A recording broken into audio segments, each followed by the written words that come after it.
Hello students, here's another session of Helpful Hints, Chapter 11, Problem 65.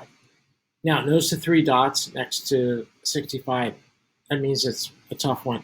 But the first couple parts aren't that bad. It's the last part that's a little scary. So be patient, don't give up. Okay, give it a try. All right. Okay, part A. Well, let's describe the problem first. I hope you read it, by the way. But we have two kilogram masses at the end of this massless rod, and it's constructed so that it spins in the vertical plane as opposed to the horizontal plane.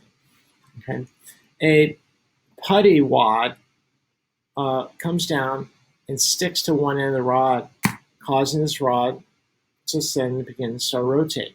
Okay, so the putty is going to deliver an impulse to that end. Now, let's see what we got here.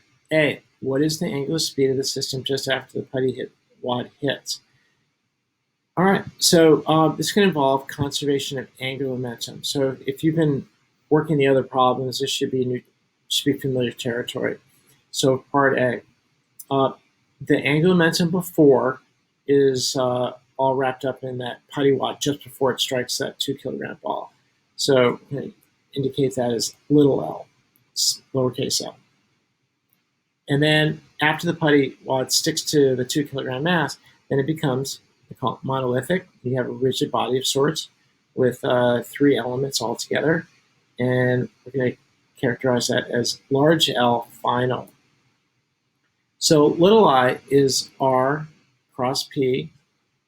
And principally, it's the radius that is perpendicular to the velocity vector. And sure enough, the velocity vector is already perpendicular. You can see where it strikes that 2 kilogram mass r distance away from the axis of rotation. All right. Now, L final is going to comprise of the final rotational inertia after the collision. So we're going to take the two kilogram masses and add their rotational inertias plus the putty wad. And you're going to multiply it by omega final. Now, I believe everything is in play here. You have the velocity of the, in terms of, in one equation you want to know, but you have the velocity of the putty wad, 3 meters per second. You have the distance that the putty wad is from the axis of rotation, and then the mass of the putty wad. So you got the left-hand side down.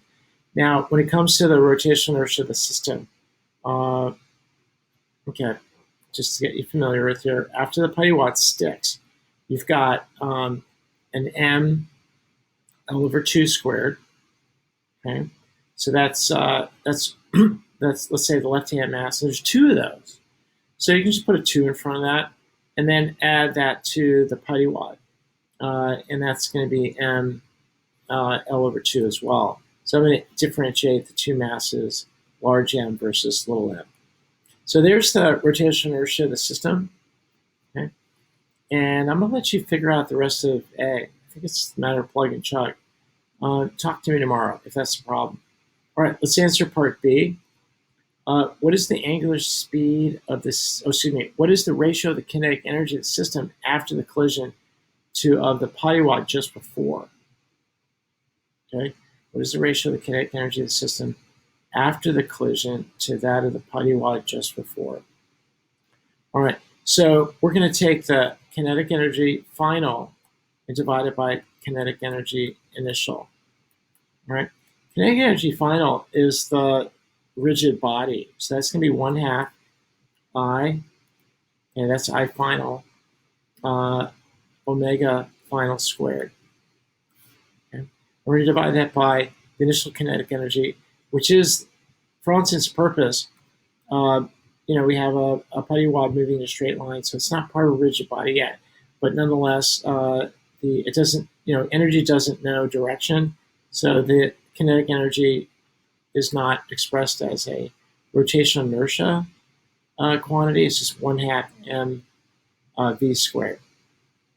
Okay, and you get something small. I'm always accustomed to losing at least 50% in an inelastic collision, but it's a small number in terms of the ratio of the final to the initial. All right, here's where the rubber meets the road. and I might need to add a page to this in order to describe what's going on. Through what angle will the system rotate before it momentarily stops? So this is what you need to consider. Notice the 2 kilogram mass on the left-hand side and the 2 kilogram mass on the right-hand side. One goes up and the other one goes down. Now, if this makes sense, the difference in their energies as one goes up, one goes down is 0. So you can almost ignore the 2 kilogram masses as far as the energy balance and just focus your eyes on the putty wad. Now, the putty wad is going to strike the 2 kilogram mass on the right-hand side.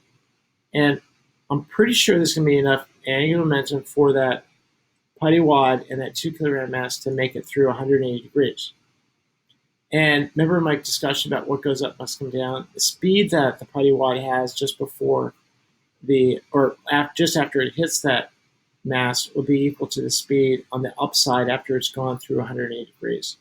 So all I'm gonna consider here is the initial energy after it's gone through 180 degrees. Granted, I'm going to add the 180 degrees at the end, but after that putty wad and that mass on the right-hand side reach the other side, have gone through 180 degrees, I'm just going to say that's my initial energy, state 1, and then state 2 will be how high it rises or momentarily stops. Of course, it's going to oscillate. All right. So that being said, we have the kinetic energy. I'll draw the diagram a little bit so you get that. All right, so there's the 2 mass system, but here's the putty wad here. So at the moment, it's already gone through 180 degrees. The angular speed of the system is the same as it was when the putty wad hit the right-hand side. Hope that makes sense. So, okay, I'm going to draw a new page. So here we go. The initial energy is kinetic.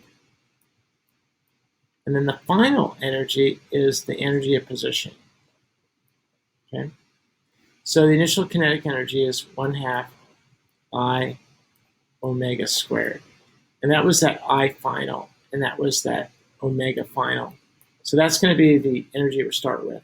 Now, in terms of the putty wad rising to a particular height, okay, I'm going to have it. Okay, here's the putty wad, and I'm going to draw it up for you. Okay, so here's the putty wad and the having rose to a particular height. Hopefully that makes sense. Sorry, that's not quite in the middle, but I think you'll get this diagram. So this mass went from, I guess, the negative x terminal here, so it came through a distance of h, all right? And the question wants to know what angle will it rise to with respect to the horizontal, okay? The distance from here to the axis of rotation, L/2, all right? So h should equal L/2 sine theta. Okay, so that's sort of the magic substitution. All right, let's leave it at that.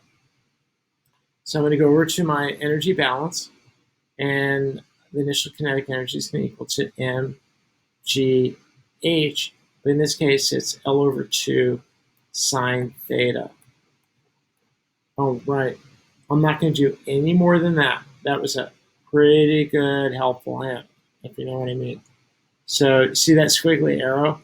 That's you. It's all on you. All right? Solve this thing. Okay? Don't forget, once you get your angle, add 180 degrees. And that'll be the angle that it went through, passing the negative x terminal and then rising a certain angle above the negative x terminal. All right. There's your helpful hint. Good evening.